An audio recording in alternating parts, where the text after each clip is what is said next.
যে নীরবে নিভৃতে গোপনে আল্লাহর কথা স্মরণ করে কাঁদে এবং তার চোখ দিয়ে অশ্রু প্রবাহিত হয়, এই 7 শ্রেণীর মানুষকে আল্লাহ পাক কিয়ামতের মাঠে আরশের ছায়া দিবে ইনশাআল্লাহ।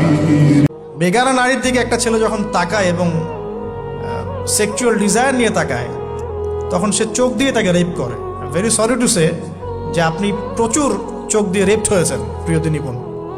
অনেকেই আপনাকে চোখ দিয়ে রেপ করেছে, আপনি বুঝতেই পারেন নাই। এই 25 ইয়ার্স আমরা অনেক কিছুই করেছি, অনেক কিছু করি নাই।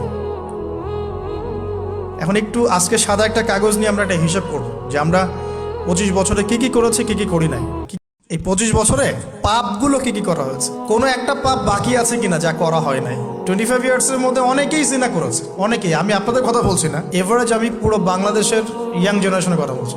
25 বছরের ইয়াং এই প্রজন্মটা, এই লেটেস্ট যে প্রজন্মটা, এদের অনেকেই জেনা করেছে, বিবাহ বহির্ভূত সম্পর্ক। এবং আমরা এখন জেনাকে অনেক সময় উস্কেও দেই, আমরা অনেক সময় এটাকে প্রমোটও করি, আমরা এটাকে ফ্যাশনও মনে করি। কারণ আমাদের ঢাকায় মানুষ বলে যে তোর গার্লফ্রেন্ড নাই, এটাই হচ্ছে ওদের কাছে অবাক করা বিষয়।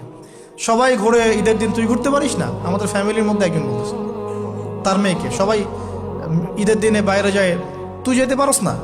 ঢাকায় এভাবে কথা বলে। হাওয়া আলাইহিস সালাম ছিলেন পৃথিবীর সবচেয়ে সুন্দরী নারীদের একজন।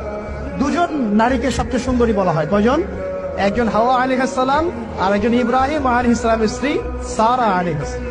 এখানে মনে রাখবেন, নিজে যদি পবিত্র থাকেন, নিজের চরিত্রকে পবিত্র রাখেন, ইনশাল্লাহ আপনি সব দিক থেকে ভালো একজন মেয়ে পাবেন। নিজের চরিত্র ঠিক থাকবে না, জেনা করবেন, 10 ঘাটের পানি খেয়ে আসবেন, দেখবেন যাকে বিয়ে করেছেন ও 15 ঘাটের পানি খেয়ে আসছে। সতর্ক থাকবেন। আল্লাহ পাক হেফাজত করুন, আমিন।